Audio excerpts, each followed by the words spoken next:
necktie. Have you ever been in character out in public?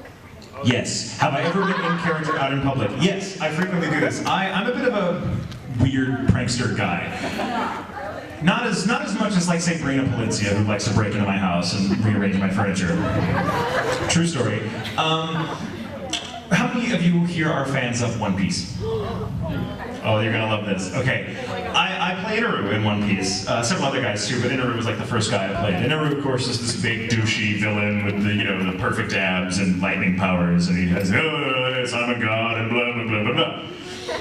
And when I started doing that, it was 5 or 6 years ago. We recorded that, and I was still new to voice acting full time when I was portraying Inaru. And Mike McFarlane, who's now one of my very good friends, had the best time with me doing that voice. Like, he would laugh and just be like, "Will you just say fat cheeseburgers?"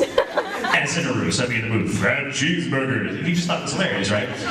And so, I don't know, it began with him daring me to go out in public and do the Inaru voice. Oh gosh.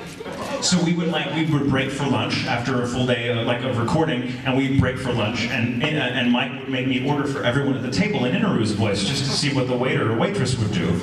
And it's funny because you can always tell the good waitress, they'll just completely be like, okay, that's fine, right? But never like look at you sideways. You're like, oh yes, this one would like the curry bun. I will take the 53. I'll take a Do you have any pulled pork sandwiches? We'll take some of them. And then just being like that big voice. And then we did whatever. So what I started doing was driving through the drive-thru at Jack in the Box. And the routine, because Inaru has this laugh, he has that laugh, that's really, really crazy and over the top. So the routine that I would do, and I've done this dozens and dozens and dozens and dozens of times at fast food places all around the studio and my home, so that everyone that works anywhere near me at a fast food place hates their lives. I go through the drive-thru, roll down the window, and when they ask for my order, I'll be like, "Yes, I would like a number 6 with curly fries and an Oreo cookie shake." And they always ask, "Will there be anything else?" And I'm like, "Yeah." "No, I'm good, thank you."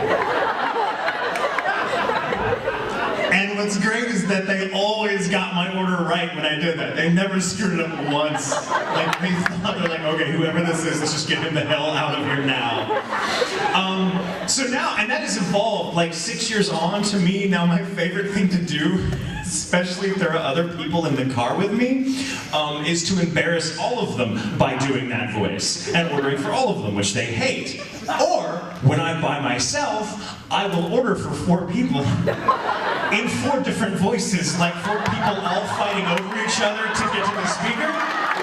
So then I'm like, "Yes, I want a number 6. Do they have cinnamon sticks? Oh, wait, just give us a half a line. I want fries!" And then I pull around, and they're always like, and I'm like, "Oh." And I go. And then I eat all the food. So yes, frequently I will be other characters. Those voices, they become kind of a permanent part of my psyche afterwards. So they tend to emerge in odd places. Sebastian comes out a lot just because that's